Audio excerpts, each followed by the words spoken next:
This is K-Pop Sunday, brought to you by your K-Pop Sunbaes before you have to go back to work on Monday. We are your hosts, Oldar, Min, and JR. Hello, and welcome back to this new episode of our podcast. Today, we will be talking about the group D.Bace. This is a follow-up to our episode on Deux. As you might remember from that episode, Do produced the group a few years after he started solo activities. As D.Bace is a group that has a lot of connections, we called in our friend Serin to help with this. 오랜만입니다. 안녕하세요, 여러분. 세린입니다. It's good to be back. I have been so excited to return since my last episode. We're really excited to have you join us again on the podcast, as you've been working with us a lot behind the scenes this year. So, since you did all of the research and writing for this episode, why don't you start us off with explaining who D.Bace is? Sure. So, who is D.Bace? D.Bace was a 5-member boy group that was active from 2001 to 2012.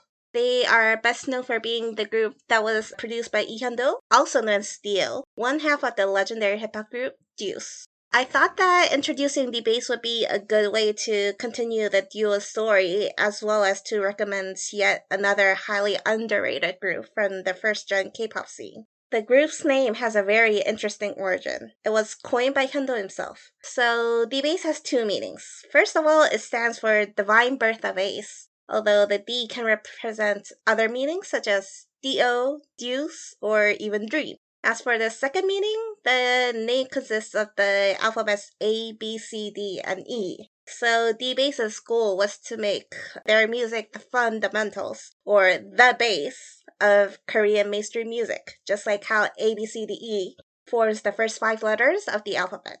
D.Bace debuted under Dio production, although they experienced 2 label changes after that, which we'll go into detail about later. During their time together, they released 2 full albums, as well as 2 mini-albums, 1 single, and 1 unit release. Their fandom name was for D.Bace, and their fan color was pearl pink, stylized with their signature logo, an alphabet D in this fancy font. The members of D.Bace are Hwanho, Suwon, Jed, Jihoon, and Hyunjun. To introduce them, I'll go in order of their addition to the group. But before I start, here's a little fun fact that Dio mentioned in an interview. He never allotted distinct positions for each member. He trained all of the members equally to sing, dance, and rap. The quote-unquote positions just became distinguished because each member was better at one thing over another. Another thing with this is that there is no specific quote-unquote face of the group, which is a stark contrast to how many idol groups tend to have 1 or 2 specific members who get the spotlight for their good looks. Hwanho was often described as the main vocalist of the group, as he would be in charge of the hook and most of the higher notes. He was aspiring to become a singer, so he applied for an audition Dio was hosting and submitted a videotape of himself singing and dancing. Dio saw it, flew straight back to Korea, met Hwanho in person, and chose him as the group's first member. Hwanho was also in Dio's dance team during his training period, having participated in the performances of Pukpung You Got the Funk. Suwon was one of the rappers, although he did provide some of the vocals on Sangcho, which, if you'll remember, is a great song that intros in with Sungjae. Yep. It's so good. And also, there is a Sangcho on the first D.Bace album, and it does have Sungjae's vocals still on the intro, which, very sweet touch. He will do anything for Sungjae. Before debuting, Suwon had a brief modeling career. One day, Dio was on a road casting hunt in Apgujeong when he spotted a fashionably dressed Suwon walking past. He asked Suwon if he was interested in becoming a singer. Deux happened to be one of Suwon's favorite musical idols, so he immediately said yes. Although, to be fair, I think that that's how a lot of people would feel. Like, if someone from a group that you idolize came to you and went, "Hey, would you like to be a singer?" Yes, I would. The leader and main rapper was Jed. His story can get a little more complicated than the others, but bear with me. Jed was the eldest son from a Korean-American immigrant family that had settled in Georgia. Jed came to Korea for a vacation and was working as a part-time English tutor when the director of a record label suggested he learn how to sing and rap. Jed took music lessons and mastered the art of rap in only 2 days. This led him to providing guest features for various artists such as Youngpa, Jung-hwa, and Park Ji-yoon. Jed later met Dio through a mutual acquaintance. Dio initially invited him to record a few verses for his third album, Perfect Hip Hop. However, as the initial lineup of D.Bace underwent changes, and Jed became friends with the other members in the process, Dio added Jed as the third member of D.Bace. Jed later recalled that this caused a huge rift with his family, who didn't approve of his decision to drop out of a prestigious university and forgo a degree in medicine. His father cut off all financial support and refused to speak to him for 4 years, but Jed was adamant to become, in his words, the Puff Daddy of Korea. A little side note is that when I was working on this document, I asked Oldar if Jed's accent sounded somewhat American. Oh, yeah. I personally thought that his accent was pretty southern sounding, but Oldar didn't agree with me. He does not sound southern at all. Like, to me it does. So what I found on just social media is that he listed his hometown, so to say, as Kennesaw, Georgia. So I didn't realize that until I actually tracked it down, but even before I figured it out, I thought his American accent sounded very different from my own. Like, JR will know, but I grew up in Chicago for a while, so my accent is very, like, much Midwest influenced. And yep, Midwest represent.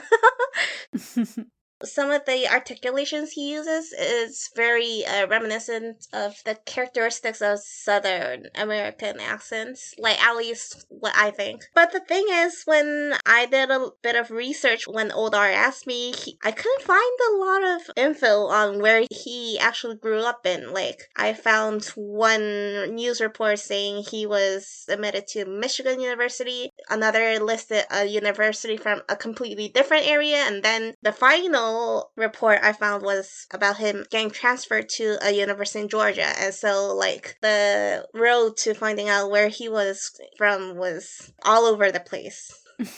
Yeah, so, like, Oldar was saying, okay, those 3 universities are all in different cities, and it really doesn't help with finding out what his accent is supposed to be. It also might have been, by the time that we heard him on music, that he'd been in Korea for so long that his accent had changed. Because if you move from one place to another where people talk differently, you will pick it up, and it does change how you talk. Definitely. I think I've kind of experienced the same thing because, like, I lived in Chicago for 2.5 years, and then I went to Hong Kong and studied at a British International University. So I was exposed to a lot of British English. Oh, good point. Yeah, then I lived in Australia for 1 year and when I was an adult. So I picked up their lingo a little bit. Like, nowadays, I can imagine speaking in a different accent, but when I say it, I can't really do it. Like, I mean, I used to have this habit of mimicking someone else's accent when I was talking to them in all sorts of accents except for British and Australian.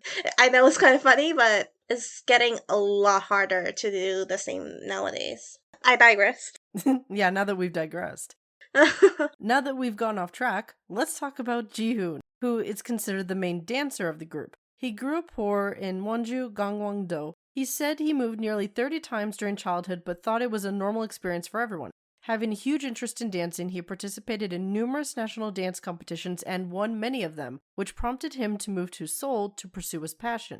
There he met Hyun-do and became a dancer in Poje, which we briefly mentioned in the Deux episode, and if you're wondering why was I listing all the names of the dancers, it was because he was not a part of it, even though he later entered the dance team. And important to mention them as they were Dio's own dance team. However, he actually participated as one of the backup dancers for Dio's song, Period. When Hyun-do offered him a spot in the team, Jihoon accepted. D.Bace now had an all-rounder who could do a bit of everything. And by now, the group had a pretty solid lineup, but Dio felt like they lacked something. The cute member. He asked Jihoon if he had anyone to recommend as the 5th member. Jihoon's thoughts immediately settled on Hyunjun, who was his friend since middle school. Back then, Hyunjun was close to joining KYT when the trio had a vacancy. Jihoon snatched Hyunjun right before he could negotiate his contract and introduced him to Hyun-do. Another fun fact is that the member who joined KYT in place of Hyunjun was revealed to be Kim Jong-min, who is still in the group. Apparently, Hyunjun regretted his decision for a while after he debuted, which is understandable. But there are more details to the group's formation, as they gave a proper sneak peek to the public before their official debut. Dio had been preparing to debut the boy group since 1998. The group was first introduced to the general public when Dio announced that he was producing a boy group named D.Bace, and the group will be featured on his 3rd album, Perfect Hip Hop, in early 2000. The pre-debut lineup consisted only of Suwon, Hwanho, and a third member called Jinwon. Meanwhile, Jed was preparing for his underground debut separately as a solo rapper. However, Jinwon left the roster before the album was released. It's said that he left due to musical differences, but some people claim that Dio kicked him out because he caught Jinwon doing drugs, and it was the one thing Dio, who was still struggling with Sungjae's death, couldn't condone. Because Jinwon was featured on nearly half of the album, Dio only replaced his verse with Jed's on the title track Piero. Jinwon later moved to YG Entertainment and debuted under the alias of Master Wu. D.Bace and Jed were credited separately on Piero. Suwon, Hwanho, and Jed all joined Dio for the performances. Jihoon, as mentioned above, was also present as one of the dancers of Poje. Jed additionally participated in one of the B-sides, Hip Hop. After the promo ended, Jed, Jihoon, and Hyunjun subsequently joined the team. The spelling of the group's name was also altered into D.Bace right before their official debut in 2001. Yeah, so I was actually quite intrigued about the different spelling because the original D.Bace with B-A-S-E sounded cool enough, but then they had to stylize it with the C. Seems unnecessary, but I guess it works. Their first introduction to the public was Piero. It's a funky hip-hop song that starts with a brief sample of The Piero Laughs at Us by Kim Won-sun, hence the title Piero. As the beat changes, the four men rap about self-reflection as they compare themselves to a clown, reminisce on their rise and fall, and ultimately urge the listener to break their own cycle of depression and start afresh. So a little explanation is that the word Piero is supposed to be the French word for clown.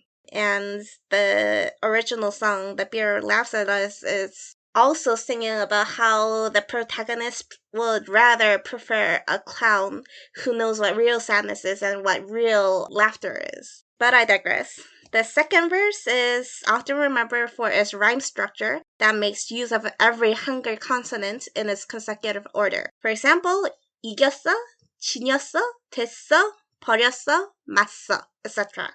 The music video shows Dio, D.Bace, and Jed rapping in various backgrounds. A pergola, a club, a secluded room, etc. A clown appears frequently throughout the scenes, consistent with the enlightenment it provides to the lyrics. Piero was promoted throughout February and March 2000. D.Bace officially debuted a year later on April 24th, 2001 on Mnet's show King M. Their first album, D.Bace Volume 1, was released under Dio production. The songs are heavily influenced by 90s hip-hop and New Jack Swing, just like Deuce's own discography and many songs Dio wrote or produced for other artists. One of the B-sides, Scar, is a remake of Deuce's song by the same name, while I'll Tell You interpolates Dio's Storm. Love is a common theme throughout the tracks, although some songs discuss topics of hope, freedom, and the meaning of life. Their debut song was Everything to You, Moden Kosu Noege, a funky hip-hop song that basically has Produced by Dio written all over it, with elements of 90s New Jack Swing. The lyrics are written from a man's perspective, declaring his love for his significant other, and that he would sacrifice everything, even his future, for her. The music video depicts the members exiting a trailer vehicle, with interspersed cuts of them tinkering with vehicles in a car shop, which is possibly an ode to Sungjae's music video for As I Told You, while the members are singing in vintage cars and dancing. They then head to a slightly more futuristic room where they finish dancing. The live performances of Everything to You were energetic and highlighted Jihoon's powerful dance break and Jed's low-pitched raps. D.Bace promoted the song for roughly 4 to 5 months, from late April to early September. This proved the song's rave popularity since most singers would have wrapped up their promotions within 3 months. The follow-up track, 1, is slightly more somber sounding than the upbeat title track. An interesting detail is the use of the triple entendre in its title and lyrics. 1 refers to the one person they want, wanhada in Korean, and how they walk around in circles, also one in Korean, because they're hesitant to approach them. In contrast to their lengthy title promo, 1 was sung only once or twice per music show, over a period of 1.5 months. 2001 was a busy year for D.Bace. First, the group became the main model for an ice cream brand called Metacone. They also hosted KMTV's show Music Tank until the end of February. Each member appeared on various variety shows, with Jihoon receiving some spotlight for his athleticism on the sports variety show Dream Team. But the pinnacle of their promotion was them winning the Best New Group Award at the 2001 KMTV Korean Music Awards. They performed a medley of Everything to You and won. So I guess you can say D.Bace's debut started and ended with a bang. But as they say, life doesn't always go the way that we want. Dio has signed a contract with Rafaelson Music to seek expansion into the US market, leaving him with less time to focus on D.Bace's new album. So, he decided to delegate D.Bace's management to Pan Entertainment, which was also the label Psy and solo artist Lee Jung-hyun were under back then. However, some 4D bases speculate that Pan Entertainment CEO had a falling out with Dio. The reason being, despite having Hyundo write 10 out of the 14 tracks, neither of the finalized promotion songs were his songs. The members and most of the fans had voted for the Dio-produced What to be the title song. However, the label ultimately settled on Go. Not only that, the album's release got pushed back for nearly 2 months. The sophomore album, The Return, was finally released in August 2003. Compared to their previous release, The Return incorporates less New Jack Swing and more club-friendly dance pop. Without Dio's creative control, the album shows less cohesion in regards to its overall sound and direction. The title track, Go, marks a departure from the group's hip-hop roots and jumps right into the trend of slick, dancey synth-pop in the style of The Neptunes, Danja, and Paulo de Dan. The lyrics are just about a man flirting with a woman the protagonist first met in a club. The music video may remind some people of If by Janet Jackson. It starts with an English-speaking man standing by a gate demanding to enter a secret hideout. He has to say the code word to enter the underground club. D.Bace can be seen dancing interspersed with scenes of people dancing provocatively and women flirting with men. The video ends with a woman dropping a chain with D.Bace's capital D logo. The follow-up song was Lover, produced by their label mate Psy. Lover is a softer and warmer song that was perfect for promotions in winter. It's a song about a guy who is starting to feel more distant from his long-term girlfriend, but despite the constant fights, he doesn't want to break up and believes that love and affection will eventually mend the relationship. The song was included as a soundtrack for a Korean comedy film titled The Greatest Expectation. The music video for Lover is even composed of excerpts from this movie. Though this song might not be for everyone, the performances are fun to watch. The members would dress in tweed jackets and fedoras while using canes as stage props, and do cute, goofy dances. If Everything to You and Go were about emphasizing the members' dances and stage presence, Lover is about showcasing their storytelling abilities through the lyrics and how they interact on stage with their backup dancers. Despite the setbacks, D.Bace still stayed busy for the entire latter half of 2003. On June 22, 2003, they held a fan meet where they performed some of their new songs for the first time and answered questions provided by their fans. They also appeared on Chohom Salmi Hyunjung, Experience Fieldwork of Life, a Korean variety show where celebrities work odd jobs for the day and donate the money they earned. D.Bace went to Jeju-do to help a fisherman's crew catch yellowtail. D.Bace also recorded the intro for the soundtrack for Komiho Wejon, Bounce, in 2004, and would be interviewed by celebrity magazines until February. So, sometime after they wrapped up their second album promotions, the members appeared on cable news and announced that they would be releasing their third album. The group was planning to return as a quartet since Suwon had enlisted in the military. Their comeback was scheduled to be around early February 2005. Photos of the members preparing for their comeback surfaced on social media. However, the promotion was shelved for unknown reasons. The album turned out to be a mini-album consisting of 4 songs but was never officially released, and only a handful of promotional CDs were given out to people in the industry. By the way, I tried so hard to find the CD, but nothing surfaced. So, unfortunately, the explanation for this album will be very short. Despite the canceled comeback, D.Bace still stayed close with their mentor and performed Biero with Dio at his concert in January 2005. The confirmed title track was Like a Flower, Kotchorom, Unfortunately, none of the songs from the EP are available for listening, so we're unable to provide a breakdown on the individual tracks. However, Like a Flower was later given to a singer named Peter in 2008 who debuted under the same company, Pan Entertainment. His version exists in two versions, one featuring Guess Who, Jed, and the other featuring Easy of Baby Box. Interestingly, it's very different from D.Bace's previous releases. But it's a bop.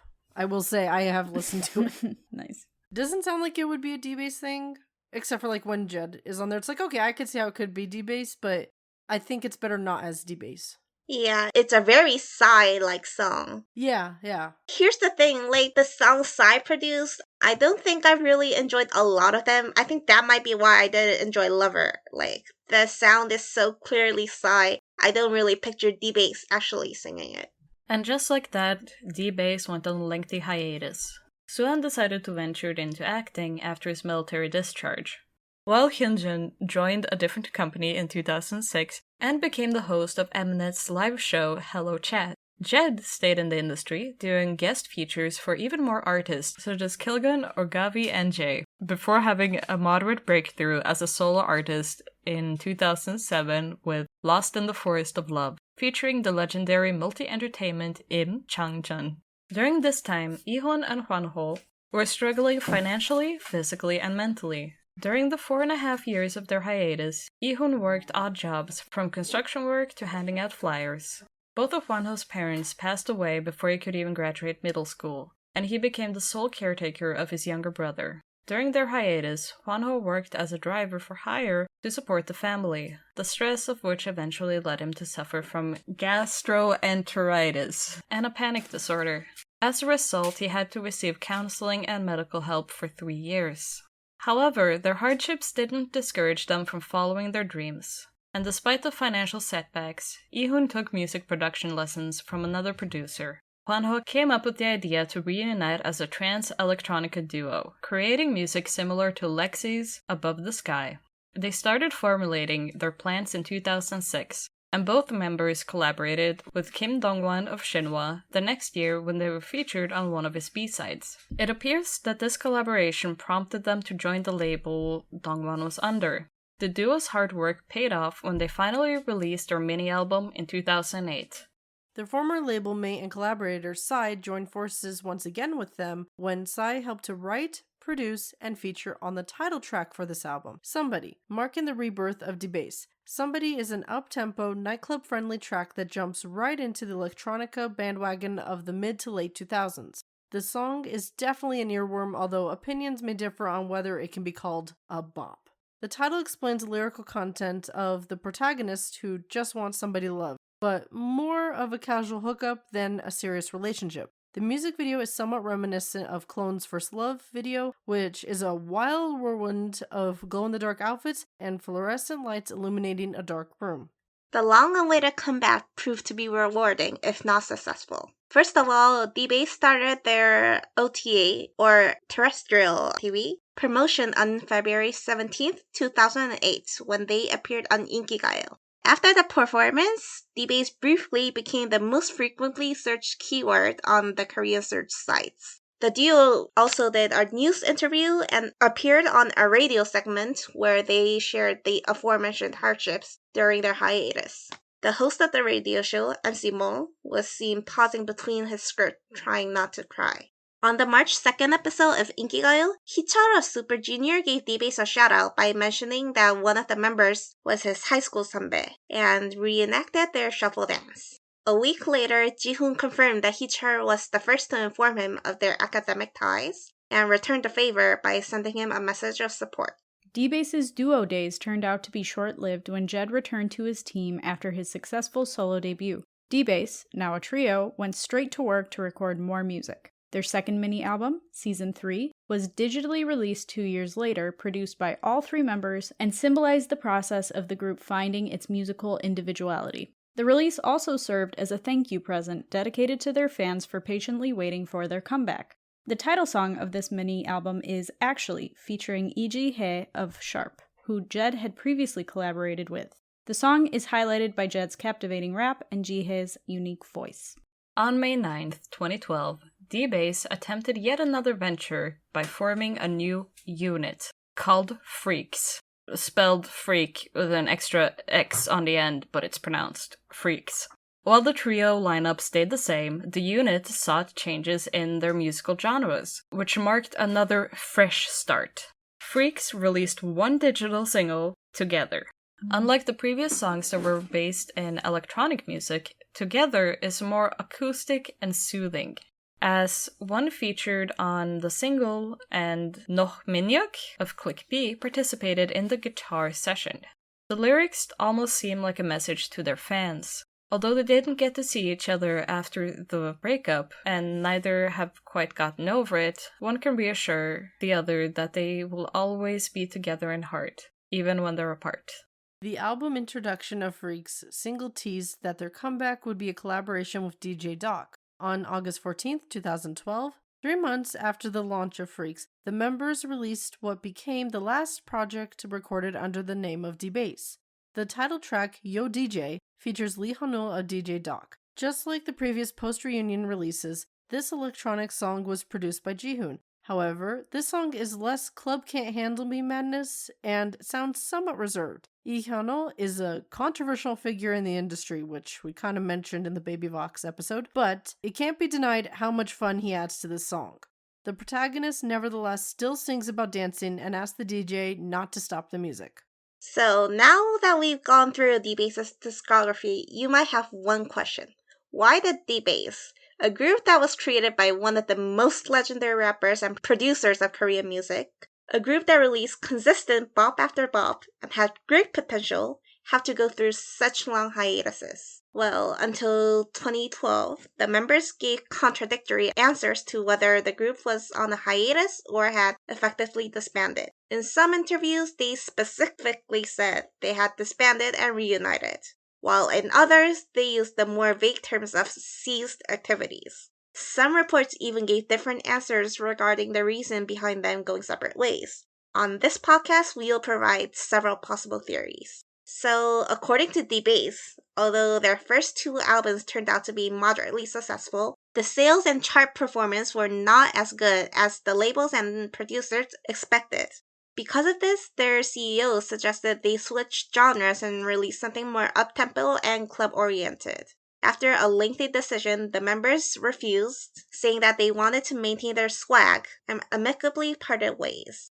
Ironically enough, D.Bace fully transitioned to electronica in their later years, which is basically the genres the CEO tried to get them to switch to. To be fair, although their subsequent releases kept the group running until 2012, they definitely weren't as successful as their hip-hop-oriented albums. The biggest cause of the confusion comes from their labels, because they never officially announced whether D.Bace had disbanded or not. The members left on amicable terms, but as time went on, they started feeling guilty about not notifying their fans properly about their split. They eventually got to thank and apologize to their fans in 2018 when they had the big reunion.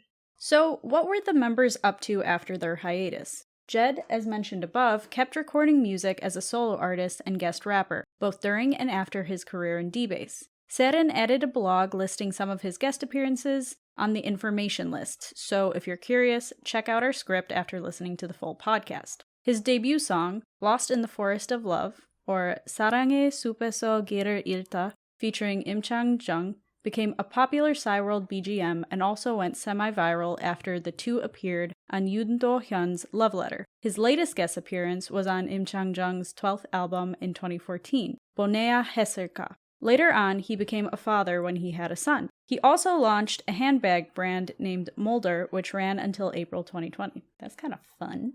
Jihoon, meanwhile, appeared in the music video of Kim Dong-won's Handkerchief. He first ventured into music production when he wrote 사랑이라는 게 for Haena in 2008. He later produced the boy group Focus and girl group Crayon Pop. He also became one half of the producer duo Dumb and Dumber and producer team 409 MHz, writing producing songs for other artists such as Hwang Chi-yeol, Donghan of JBJ, and Map 6. Suwon left the lineup of D.Bace after his military discharge and announced that he would transition to acting, but his acting career was fruitless. He got married to a flight attendant in 2008 and currently has 2 children. As of 2018, he was the executive manager of a shoe brand called Shoe Plan. Hwanho retired, became a company employee, and got married. There's a video from his wedding where he joins his bandmates in singing Lover. That's so cute. Yep. As for Hyunjun, as mentioned above, he signed to another label in 2006 and became the host of a music show. He also announced that he would start his career in acting, although it didn't quite pan out. In 2008, he re-debuted under the stage name of Segue, World, as the leader of the boy group Smash. The group was best known for being produced by Tony On of H.O.T. Together, Tony and Smash's Get Your Swag On became a memorable moment for fans. Hyunjun was also featured on Kim Jun-sun's Call on Me and Tony's Beautiful Girl. However, on March 31st, 2015, Tony officially announced that Smash had disbanded. Later on, Hyunjun became a certified flavor tea sommelier who makes and sells homemade flower teas, cordials, etc., which is a profession he has maintained as of 2022. You may have noticed that we mentioned what most of the 5 members were up to in 2018, just like the K-pop episode from last year. And guess what? D.Bace also appeared on Sugar Man Season 2 on February 11th, 2018, which was only 2 weeks after K-pop's appearance on the show. The group was summoned to perform their debut song, Everything to You. A fun tidbit about their performance is that the showman, or cover artist, was iKON, which is a group that was produced under YG Entertainment. Suan mentioned that Hyundo had this sort of rivalry against Hyun Young-suk, so he instructed the D.Bace members that if they ever ran into Hyun-suk in the broadcasting stations, they could not greet him nor look him straight in the eye. And because of this, Suhan was perplexed by the show's choice to have iKON cover their song. It's also important to note that at the time of D.Bace, YG Entertainment also had an active hip-hop boy group known as One Time. But it seems like their rivalry was more between their producers, who were also kind of friends, frenemies, who knows, rather than the groups themselves being rivals, which is a nice change. Unfortunately, not all the members could appear on Sugar Man, as Hwanho was absent due to an overseas business trip that coincided with the filming date. The other 4 members shared updates on their current lives, with Hyunjun's career as a flower tea sommelier receiving the most attention. He even brought a few samples of his tea as a gift to the host for the guest artists to sample, which is really cute. During the show, an old photo shoot of the members topless resurfaced, with Jae-suk making fun of how Jed hid his abs from standing behind Jihoon. Jed claimed that the photographer made him stand back. Jihoon recalled that flower boys were the budding trend back then, and it was rare for boy groups to exercise, get buff, and show off their muscles like they did. They performed a mashup of the title and follow-up song from their second album, Lover and Go. They even handed out roses to the audience during the Lover performance. During the episode, they disclosed the reason behind their split and officially announced their disbandment. Quote, D.Bace officially declares its disbandment circa midnight on February 11th, 2018, unquote. So, what is D.Bace's legacy? It started with Hyundo's attempt to revive the hip-hop sounds he and Sungjae would have sought for, but in the form of a boy group. Although the group's success was short-lived, their first album proved to be a huge inspiration for fans and listeners who were missing out on the more, quote, authentic, unquote, sounding hip-hop. Jed recalled that their fellow boy groups envied them for being able to record hip-hop music, a genre that other idol groups didn't really have the freedom to venture into. Top, former member of Big Bang, mentioned in 2008 that he was a huge fan of D.Bace when he was in elementary school, while one member of TVXQ, unfortunately we don't know which member, personally told Hyunjun that he had bought 2 of D.Bace's albums. And finally, in 2020, Everything to You was covered by Jay Park almost 20 years after its release. To wrap up, some fans believe that they might have met a different fate if they had debuted a year earlier, since the years from 2001 to 2004 were a dark period for boy groups, and Hyundo wouldn't have been as busy. However, D.Bace did leave quite a unique imprint in the history of K-pop boy groups. The early 2000s was an era of transition, where the first rivalries such as H.O.T. versus Jackies were starting to crumble, Shinhwa and G.O.D. were starting to reign as kings, and rookie boy groups just couldn't make it as big as their Sunbaes. D.Bace was one of the few who, despite being unable to challenge the domination of their predecessors and the industry being challenged by the introduction of free MP3 files, managed to survive several more years and release 2 full albums and a handful of EPs or singles. And to achieve all of that with the genre of hip-hop and New Jack Swing, which was turning even more niche, that's impressive. There are countless groups that come and go without barely getting noticed by the public. To become a one-hit wonder whose signature hit gets remembered and even covered 20 years later, in our opinion, is a huge feat and an honorable legacy by itself. Before we go, we just wanted to thank Serin for joining us. She was the one to suggest this episode, do all of the research, and all of the writing for this. Speaking for all the Sunbaes, we just want to say that we're very proud of her and look forward to what she brings us in the future. Thank you. It's an honor. Yes. But that's it for today. JR, take it away. Thank you for listening. If you enjoyed the episode, then please make sure to rate, subscribe, follow, tell your friends about us, and review us on Podchaser. If you want to interact with us or just see more of our content, then you can follow us on Twitter at KpopSunbaes or on our other social media platforms, which will be in the description. Also, don't forget that our next episode comes out on November 19th, 2023. Thanks everyone. Bye. Bye. 다음에 봐요. 안녕.